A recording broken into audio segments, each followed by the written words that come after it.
Hello fams, ni Jado na Bora, twishimiye kongera kubana namwe. Uyu munsi rero dufite byinshi byo kubereka, dufite akantu ka mbere gatangaje ngiye kubereka, ni ukuntu umutware wanjye akuburamo.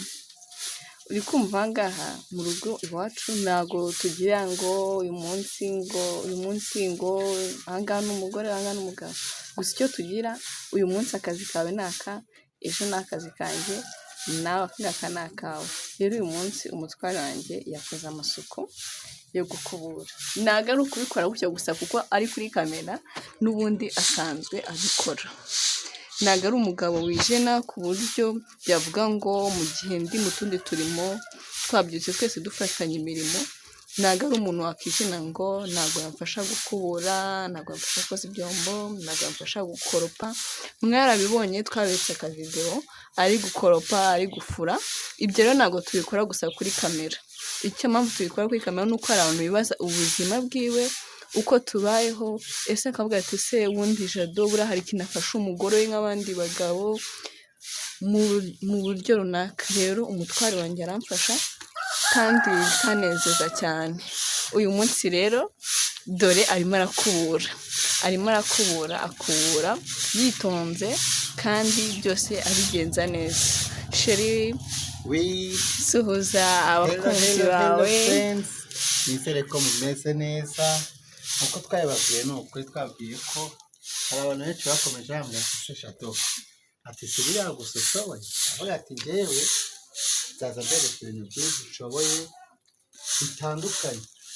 Yego. Byinshi nshoboye, nzi gukubura, nzi gukoropa, narabiberetse, nzi kumesa, nzi guteka, ibintu byose mbese nzabereka ko nzi no guteka. Abantu benshi bamubara mwibaza ati se Jado, ati koko nabyo urabizi? Ibintu byose ndabizi, guteka, kumesa bwo narabiberetse, ibintu byinshi nzanabereka. Umunsi umwe noneho ndi no kubumba n'amatafari. Nzabereka Yazi kumba amatafari. mbereka ukuntu nzi kuyabumba, ibintu bigende neza cyane. Rero abashuti bacu ni ukuri, ndaza nkomeza mbereka udusho. Urabona rero mu rugo, ndabona hariya hose akazi kacu kameze, byagari kukabereka. Iwacu ni ahantu hitaruye, kumva Gikondo ni ahantu hitaruye. Uri mu rugo uba uri kuraza Nyamirambo, ahantu hose uba uri kuhareba.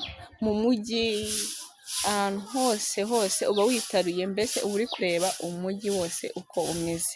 Aha ngaha rero niho iwacu, niho dutuye. Imana niho idutuje, ariko mu gihe kiri imbere twizeye neza ko izanadutuza n'ahandi. Kandi rwose twishimiye kuba turi muri bamwe batuye mu mujyi wa Kigali, kandi Imana ikomeje kuharindira.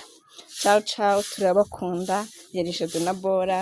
Imana ibahe umugisha, naho mudushyigikire, share, like and subscribe.